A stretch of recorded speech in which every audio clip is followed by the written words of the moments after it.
Hey listeners, Eliza and I are gearing up for a road trip through Southern California. We're exploring off-the-beaten-path food and drink spots and discovering how the state grows its incredible produce sustainably. Do you have a favorite hidden gem we should visit? Maybe a restaurant, bar, or market? We'd love your recommendations from San Diego to the San Gabriel Valley. Write us at hello@tastecooking.com to share. These special episodes, brought to you by our friends at Visit California, drop in late January. Stay tuned.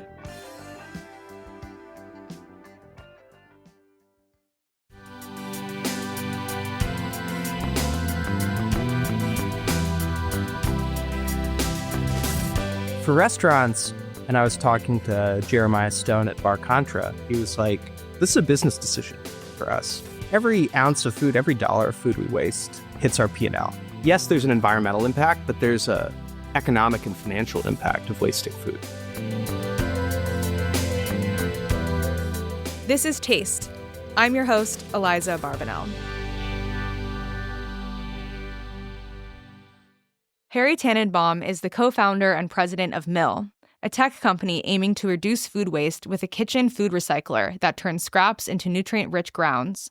Prior to Mill, he led analytics and e-commerce at Nest and worked on Google's hardware team. It's so fascinating having Harry on the show to nerd out on sustainability, tech, food waste, and more.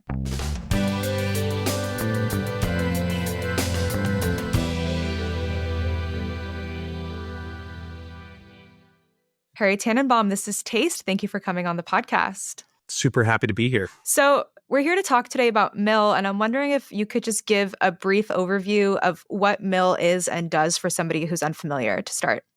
Yeah. So Mill, we have made a new kind of appliance, and it is this magical device that eats all the food that you don't eat, and basically overnight takes all the water out of it. So in the morning, it kind of looks like coffee grounds and smells like spices. And it's basically a trash can that doesn't smell and takes forever to fill up. And the idea behind this is we kind of got hooked on the problem of food waste. And we're just completely gobsmacked by, one, how much food waste is produced in our kitchens, but two, that most of it ends up in landfills.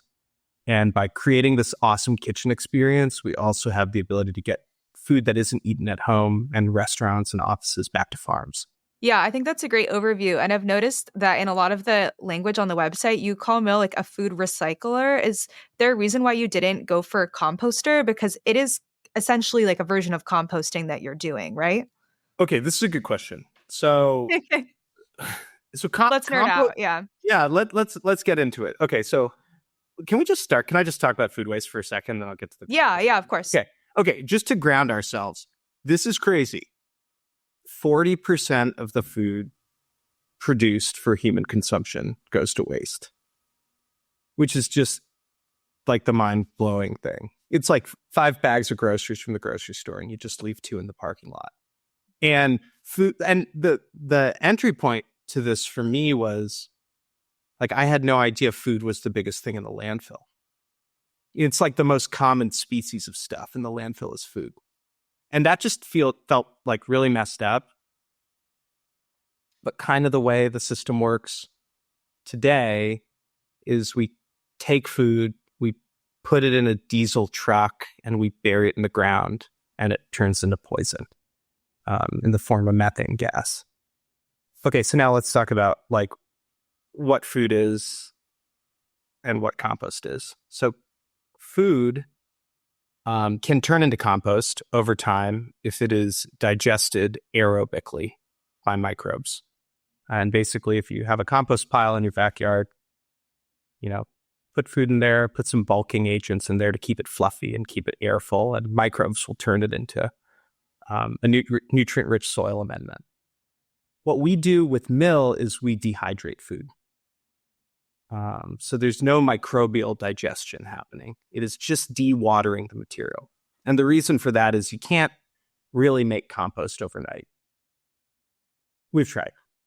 And anyone that's sort of saying, oh, you can make compost overnight, you can't do it. So we're really careful in the terminology. What comes out of mill can be used in your garden. It can turn into compost, but what it is dried food. And food is 80% water. So when you take the water out of it, it gets really small and doesn't smell and doesn't rot. But taking the water out of it doesn't make it compost. Did that make sense? Yeah, no, I think it's a really great distinction. And you mentioned that you tried to make compost overnight before. So that makes me wonder, like, how long have you been working on Mill as a product? And like, when did you land on the version of it as it exists today? So we've been working on Mill for almost 5 years now. I guess call it 4.5 years. We founded the company in 2020, and we spent about 2.5, 3 years in pure R&D mode. And there's a ton of different things learned. It's actually, there's a lot of variables you have to control for. One, we knew we wanted our product not to smell at all. 2, we wanted it to take sort of forever to fill up. And 3, we wanted it to be able to eat anything that you couldn't eat. So there's a lot of different challenges along the way that we had to figure out. And then today, like the Mill as it exists, like, do you have a kind of core or typical customer? I know we've talked a little bit, and I want to talk more about restaurants versus homes. Like, do you find that it is like 90% homes, or what's that kind of breakdown like? Yeah. So when we started, and I mean, we're still a toddler as a company. We really designed Mill with a home kitchen in mind. And I think there are sort of 3 types of customers, if I had to bucket them, most common. One is busy parents, families at home. Another are people that garden. And then a third are people that cook a lot. And Mill sort of helps in each of those settings by just, one, making cleanup a snap. And we've noticed it at home, like you have a mill in your kitchen and there's less friction. It's less frictionful cooking. Because the cleanup thing is kind of looming over your head a little bit. And we actually find we kind of cook different stuff too. In terms of people that garden, there are a lot of people that have been figuring out how to repurpose food that they don't eat at home, and Mill can be sort of a companion to that as well. And then in terms of where mills have gone, yeah, we didn't really design them for restaurants, but then one day, like, we were in a Shake Shack and we were like, that's pretty cool. And what we found is there were chefs and offices and people with chickens in their backyard that were figuring out all sorts of different ways to use mills and use their output. And so we've sort of leaned into that. As far as chefs go, like, they really get it. In terms of eliminating food waste, but also running a clean shop. Because, like, instead of having to wait for the compost to get picked up at the end of the week, they can be putting scraps into the mill as it goes, or how does it kind of fill that gap? I mean, so like, just like one other thing, I would have guessed restaurants actually made a lot of food waste, just in terms of like what ends up in the landfill, but like households are far and above the biggest. And the average American household throws away like $2,000 worth of food a year. For restaurants, and I was talking to Jeremiah Stone at Bar Contra, he was like, this is a business decision for us. Every ounce of food, every dollar of food we waste, hits our P&L. And yes, there's an environmental impact, but there's a economic and financial impact of wasting food. So the thing that's been so interesting to me as we spend more time with chefs is they're already thinking a lot about how do you use every part of an ingredient? How do you make the most of the calories that are coming in and out? Then you're also faced with constraints on floor space. There's not a lot of room in restaurants. And you're faced with constraints on infrastructure. Not every city in the United States offers collection for food scraps. In many places, this is expensive. You've got landlords that are pissed at you for having scraps in the back alleyway, which are attracting vectors, varmints, or militant raccoons, whatever. So Mill has sort of been able to fit in and be helpful from a workflow and work stream perspective. And yeah, it's for a restaurant like Shake Shack, I'm really impressed with them. Yeah, I think it's really interesting to talk about like the way that Mill fits into different kinds of people's lives or kitchens. Like I know for myself, for example, like and I'm scared to admit this on air, but I like secretly dump my compost in a neighboring building's compost bins because my landlord doesn't let my building have compost and the city uh doesn't make people opt in, and they also like have gotten rid of the community composting site at the farmers market by me. So instead, I just pretend that I live in this other apartment building and like freeze my compost scraps and drop it off there, which like I haven't been caught yet. And they have plenty of room in the bins. So I feel like pretty good about what I'm doing. But I think like this idea of like composting being this accessible is really interesting because like we're in this weird in between point where like it isn't as easy to do what we want to do with our scraps in this kind of way, but also like the cost of a mill, to be honest, is like an investment as well. Like it's $1,000. Obviously you can do monthly payments and this is new technology. I'm curious if like you anticipate that cost shifting over time or if that is just like how much it takes to be able to be doing what Mill is doing at home. Yeah, I mean, well, first of all, like listening to your workflow, which is like you cook, you have scraps, they go in the freezer, you know, they take freezer space, then they like go with you in like a secret Covert mission, yeah. yeah, secret like, you know, organics recycling, like you know, side door kind of thing. Like that's a lot of work. And I mean, the thing that drives us is can we make it really easy to do the right thing? Yeah. And, you know, when I look at the stats from the EPA, if you look at all household food waste created, like 4% of it gets composted. You know, 85% of it gets buried or burnt. The food. And the key thing that, you know, we're working on is behavior change. And there's two parts to it. You know, there is a part of this that is infrastructural, which is do municipalities, cities, towns have the infrastructure to collect and process organic materials? But then there's the other side of it, which is what's going on in someone's kitchen. Mm-hmm.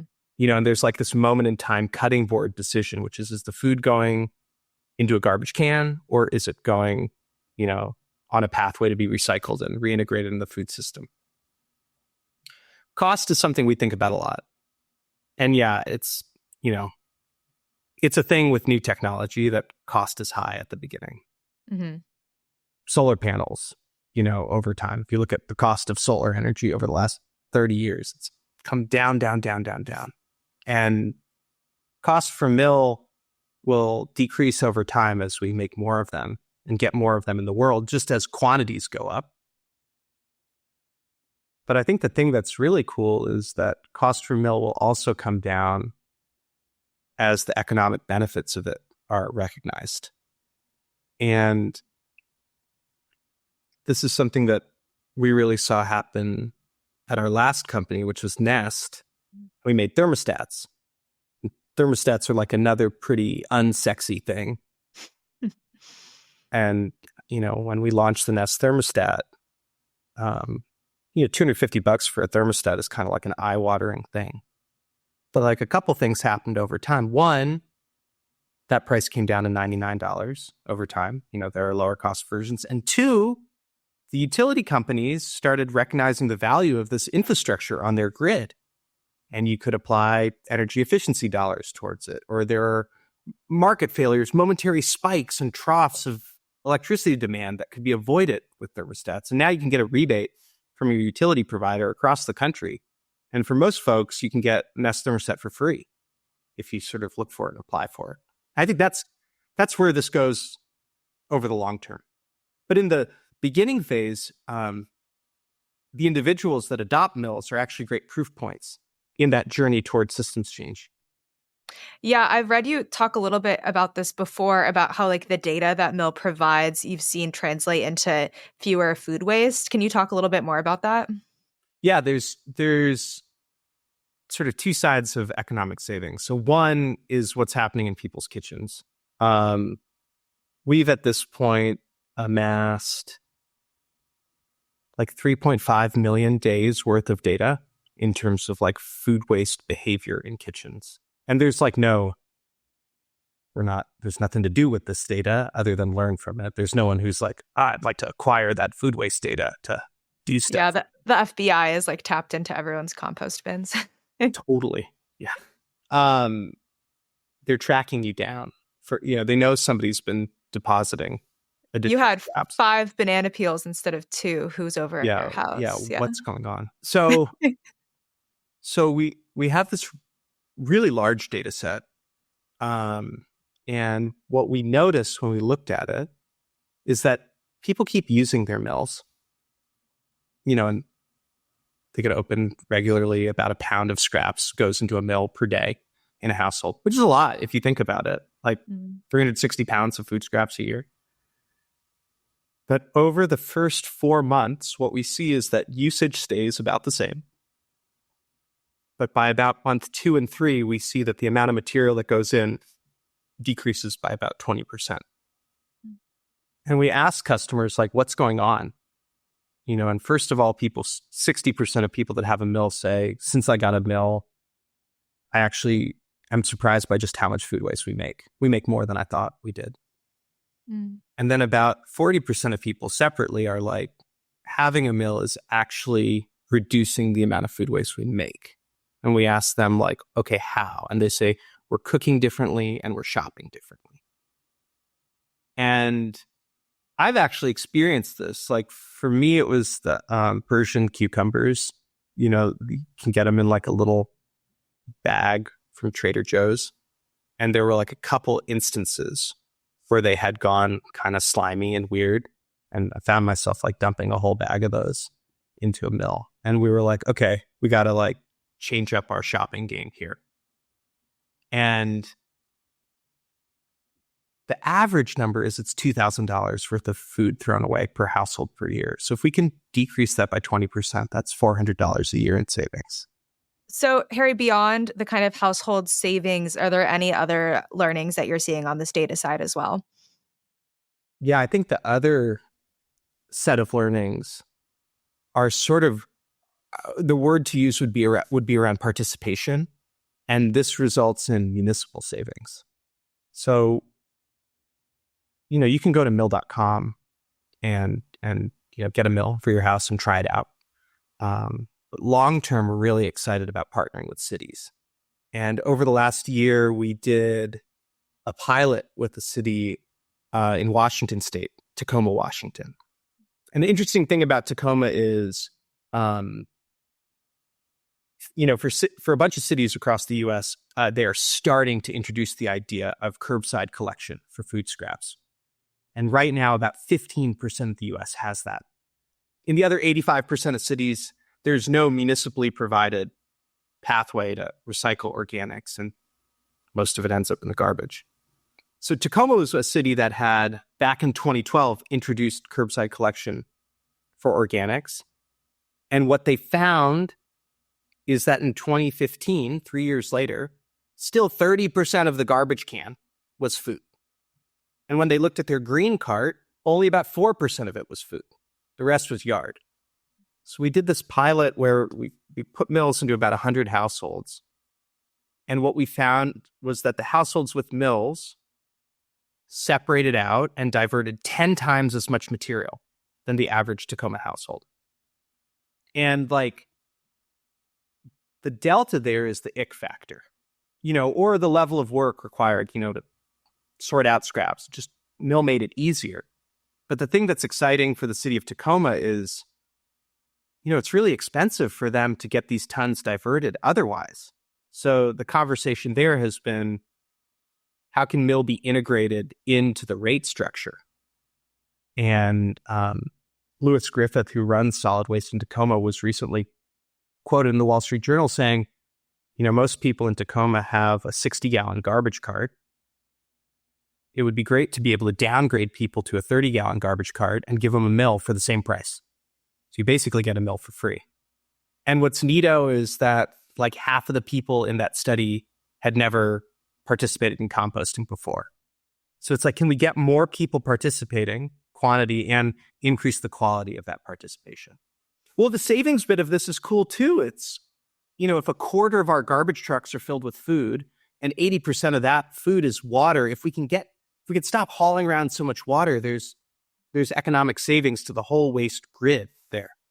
Yeah, I think the transportation element is really interesting. I know here in New York, we have to be shipping all of our garbage largely outside of the city. A lot of the composting is even doing that, and it just feels so counterintuitive to be trying to have a lower impact on the environment, and then have your food scraps going on a diesel truck out of the city to get composted in the first place. So this pilot that you're talking about with Tacoma. Is it something that you're trying to do in other cities? Do you see some kind of potential for scale? Yeah, we published that data, and we've sort of been getting flooded by inquiries from different cities, lots of different opportunities. Another really cool program I'll highlight is what we're doing in the Phoenix Valley in Arizona, where we've partnered with a local farm called Recycled City. And this is a farm that was collecting scraps from households in Phoenix and the surrounding cities and bring them back to the farm and composting them. And they would have to go weekly to people's houses to pick up the scraps because they get pretty ripe. And we drop mills in households, and now the farmer can go to households monthly to collect the dehydrated material, which is a lot more efficient for them. There are more people that are participating. And then that all goes back to the farm and feeds the community.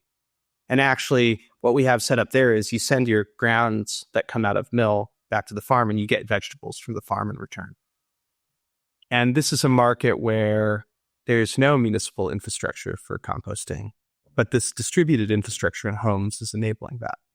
It's really cool. And I really like the fact that you can be trading what mill processes for vegetables from the farm, because I think that's teaching that our food waste does have actual value. It isn't trash. It can be helping the planet. It also shows the value in food and using it before it goes bad in the first place, which I imagine might be a helpful way to kind of be driving participation, how you're talking.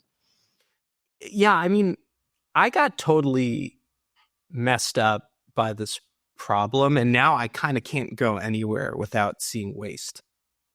And yeah, I mean, you said something there where food isn't trash. Mm-hmm.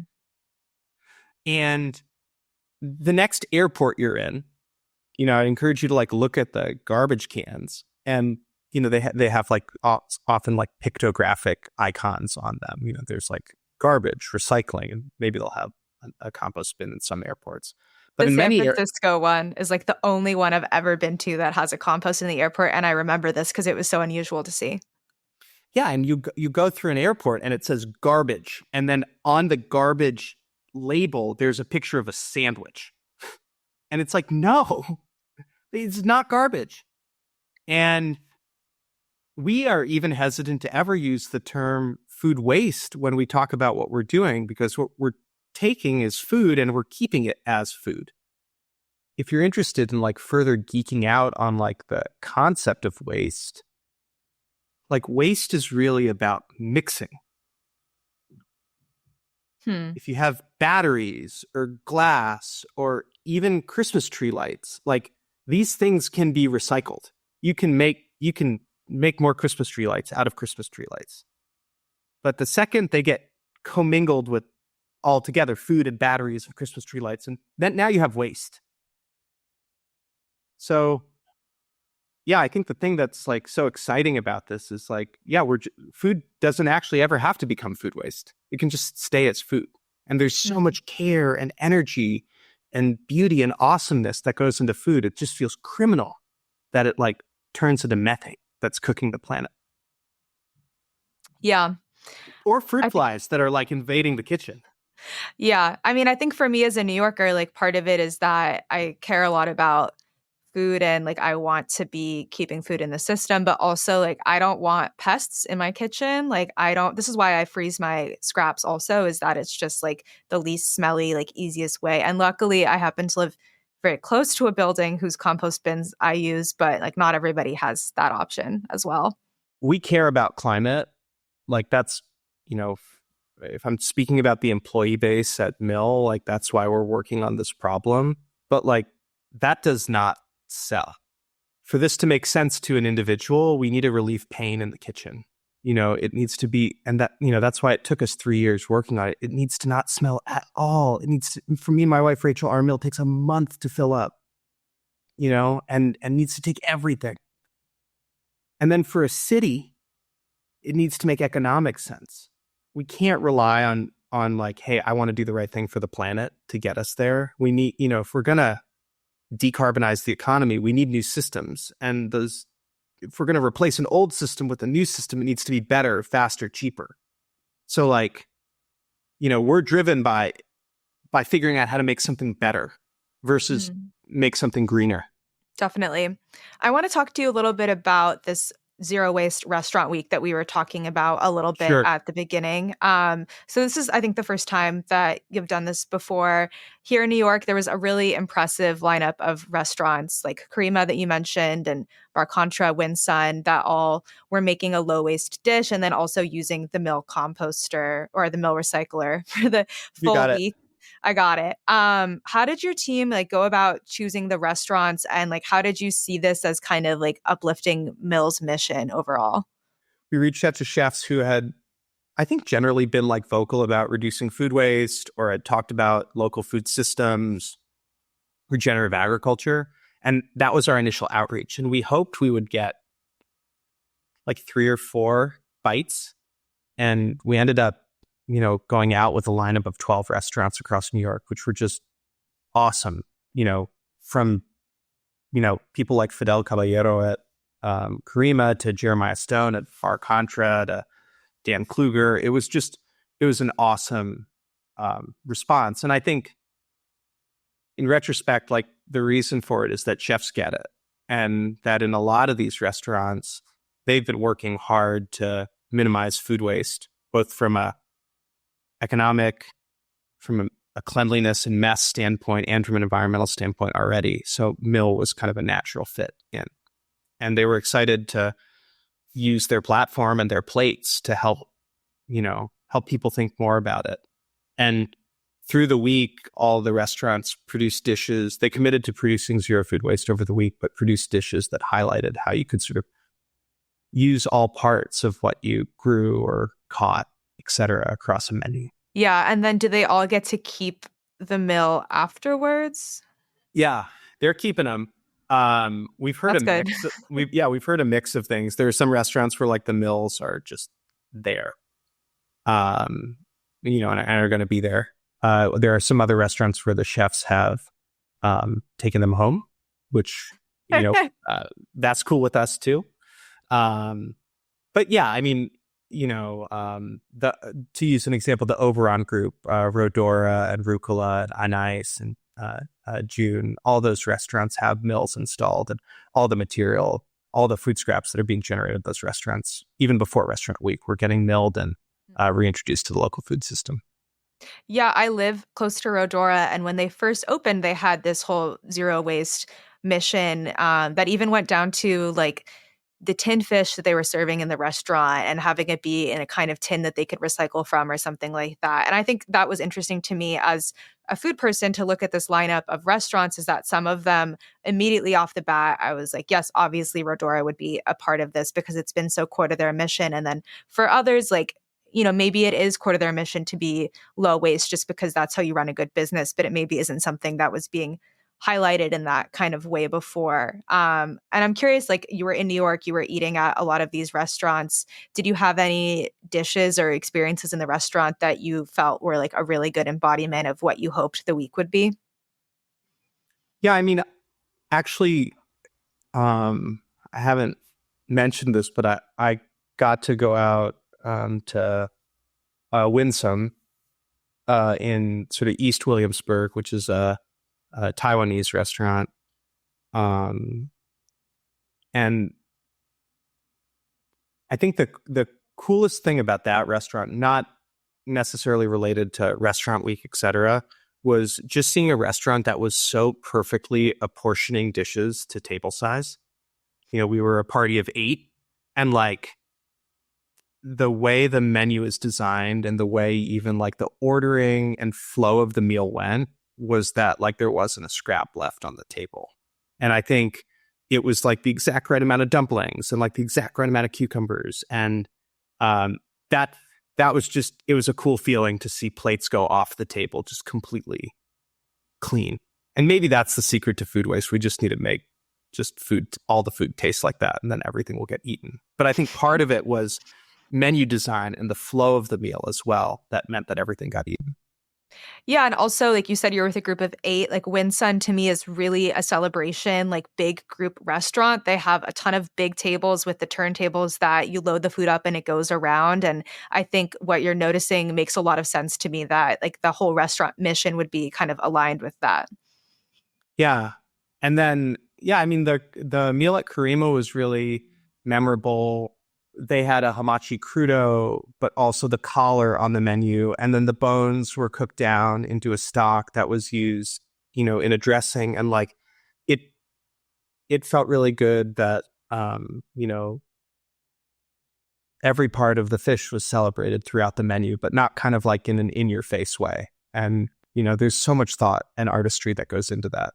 So I'm curious, like beyond restaurant weeks, we're talking kind of all day about the different ways that Mill is kind of trying to forge this future of food and sustainability. And like, what are your goals for Mill? You said you've been around for 4 years, so maybe like 4 years from now. Yeah, I think like the long-term idea here, if you look at the energy industry over the last 50 years, there's been a big shift from centralized infrastructure to decentralized infrastructure. It used to be that if you needed electricity, you had like a big power plant that you shoveled coal into or something like that. And over time, that infrastructure has shifted more towards decentralized sources. Wind, solar, batteries, thermostats, you name it. And maybe this isn't within 4 years, but I think the big idea behind Mill is right now the materials management industry really relies on a lot of centralized infrastructure. Put a bunch of stuff in a recycling bin, it goes somewhere, we try to unmix it, and get value out of the materials. And I think the idea here is that the way we can change the system is we start putting infrastructure inside people's homes that can pre-process the material and actually prevent it from ever becoming waste in the first place. So zooming into like the next 4 or 5 years, well, I hope we can keep doing this restaurant week in New York and it gets bigger and bigger. I hope we can continue scaling into more and more households. And then I'm really excited about closer partnerships with cities. And this is really where like early individual action, people keeping food out of the landfill can lead to systemic change and collective action. And certainly, I think over that time period, we're going to see programs come into play that make Mill a lot more accessible to more households. Yeah, I would love a future where I'm, instead of sneaking my frozen compost into my neighbor's compost bin, I'm sneaking it into their giant Mill bin, or there's one for my building even instead. Totally. You said before that you cook at home and that the way that you've cooked at home has changed since you have launched Mill. I'm curious if you could speak a little bit more to that, or maybe even just what you've been cooking at home lately now that you're back in town. Yeah, I mean, I don't think we would have like verbalized it, but like, because we like eating fish and there's like amazing fish we can get in San Francisco. We live in the Sunset out by the beach, and there's like fishermen's households you can go to where there's like a cooler where you just grab fish and, leave cash or Venmo.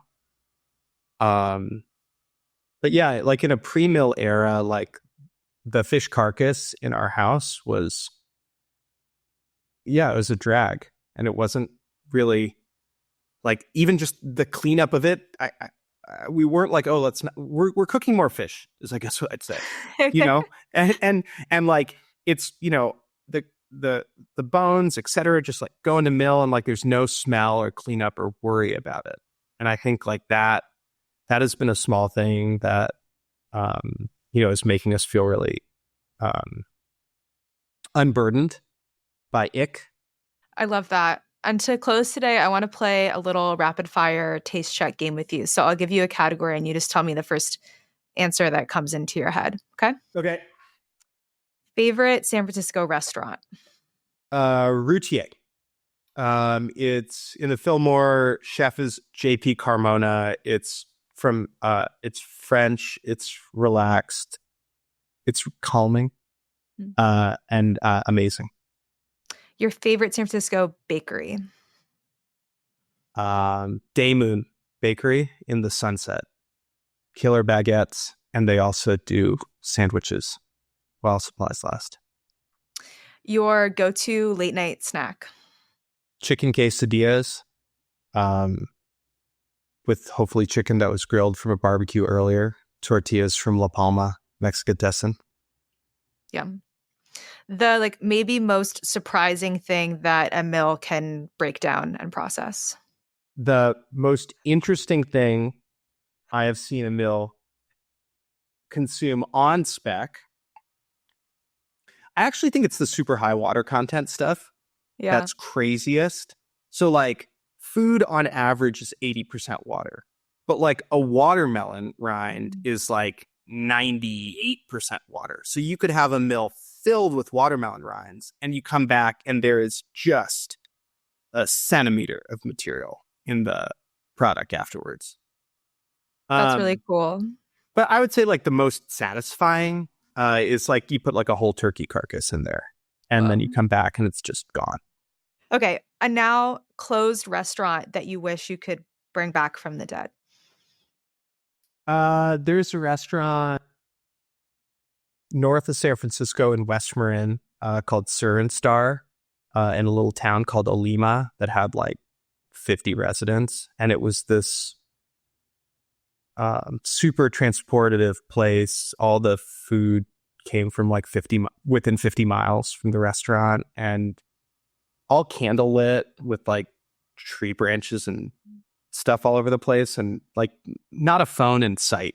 Everybody was just in a time warp there. I miss that place. I love that. Your favorite piece of kitchen equipment? Other than mill, there are these juicers.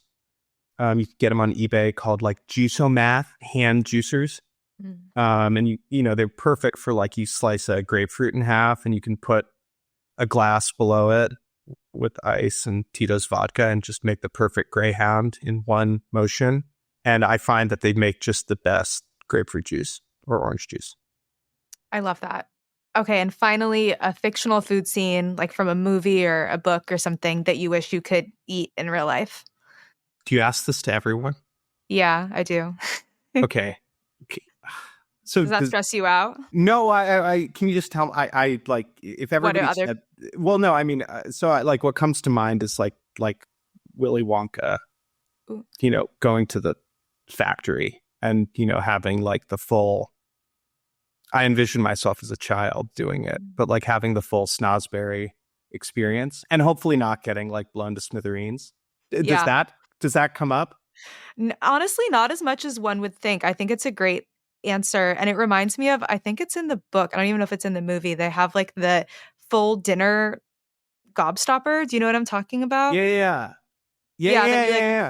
Suck on it and you taste I appetizer. want that. Honestly, I have never thought about that in asking the question many times. So I also want that now. And thank you so much for taking the time to speak with me. It was really interesting. This is Taste is hosted by Matt Rodbard and me, Eliza Abarbanel. The show is produced by Shalia Harris and Pat Stango and edited by Clayton Gumbert. Theme music by Steve Rydell. Visit Taste online at tastecooking.com and make sure to subscribe to our newsletter for updates on all cool things happening.